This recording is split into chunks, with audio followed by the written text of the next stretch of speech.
Gaitero tiene que irse. Vamos a cambiar un poco el programa y le vamos a dar la palabra a Ana Gaitero de GAMAG Europa. La periodista Ana Gaitero va a ilustrar la situación de la mujer y la pandemia en España. Ahora, un momento.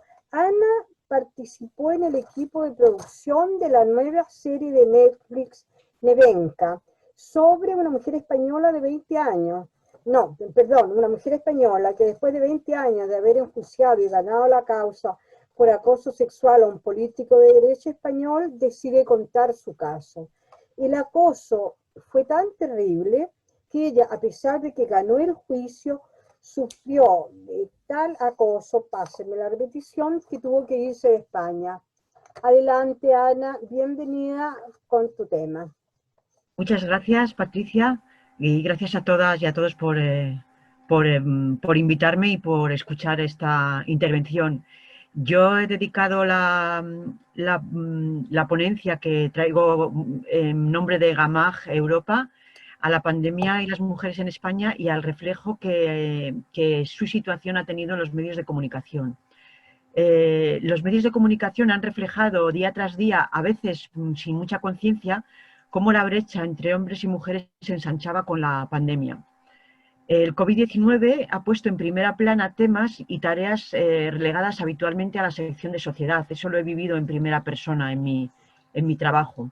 Los cuidados que de pronto toman un protagonismo social y mediático que nunca habían alcanzado y son precisamente una de las reivindicaciones del feminismo que se pone en el centro en esta emergencia sanitaria.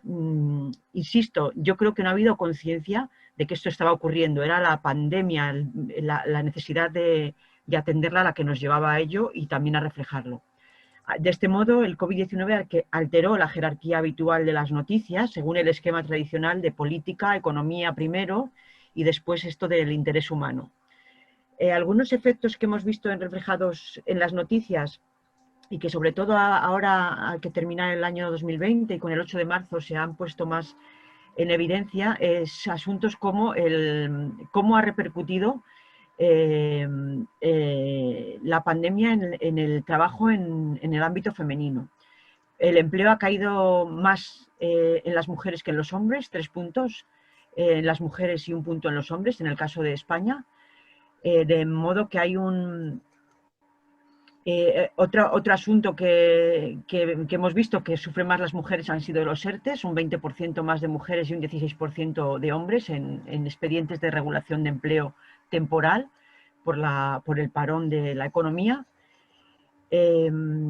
Vimos que gran parte de los trabajos esenciales son desempeñados por mujeres, sanitarias, auxiliares de residencias, cuidadoras de ayuda a domicilio, empleadas de supermercados, servicios de limpieza y empleadas domésticas, que de pronto salían en las fotos, hasta ahora, y en los relatos informativos, ¿no? Que hasta ahora no era tan frecuente que estas profesiones estuvieran en primera plana o en las noticias de importancia, ¿no? En lo positivo también se visibiliza a mujeres en puestos directivos y de responsabilidad en la ciencia. En el caso de España hay varias mujeres que están en la primera línea en el Ministerio de Sanidad, en algunas consejerías también, como es el caso de Castilla y León. Marina Pollán, en el Centro Nacional de Epidemiología, la pongo como ejemplo, es la directora del estudio de seroprevalencia que se ha hecho en España sobre la incidencia del COVID, que es único en el mundo. También se ha recogido el impacto del teletrabajo y la conciliación. Esto lo hemos ido contando incluso desde el confinamiento porque lo estábamos viendo en el día a día, ¿no? El cierre de las escuelas convierten a las madres también en maestras, al mismo tiempo que teletrabajan y que a veces también se ocupan de la cocina y tienen que organizarse para compartir ordenador. Esto ha sido una situación absolutamente nueva y que también poco, pero en algún momento se ha reflejado. Muchas mujeres han sufrido esta situación en soledad porque son madres que están al frente de hogares. Hay un 31% en España, esto lo hemos conocido con motivo del 8 de marzo sobre todo, y han tenido que dejar el trabajo porque no tenían quien se ocupara de sus hijos e hijas, ¿no? De tal manera que aunque las excedencias de los hombres aumentan un 20% en el confinamiento, porque es verdad que hay muchas mujeres en trabajos esenciales, las excedencias que toman las mujeres suponen el 87% del total.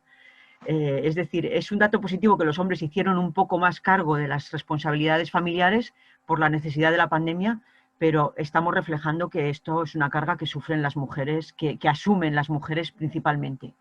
Y en violencia de género se veía como el virus ha encerrado más a las mujeres y ha impedido que se denuncie en muchas situaciones y se ha sufrido una violencia que yo creo que todavía tendremos que contar, ¿no? Han descendido las denuncias, pero no las llamadas al 016. Y además el virus invisibilizó otras muchas realidades y problemas de las mujeres y mermó derechos como el acceso al aborto y la atención al parto. En España, además, se ha dado el caso de que la pandemia ha criminalizado al movimiento, con la excusa de la pandemia se ha criminalizado al movimiento feminista y se ha culpado a las mujeres de la propagación del virus a raíz de las manifestaciones del 8 de marzo de 2020. Lo estamos pagando todavía en este último 8 de marzo. Nada más y muchas gracias por vuestra atención.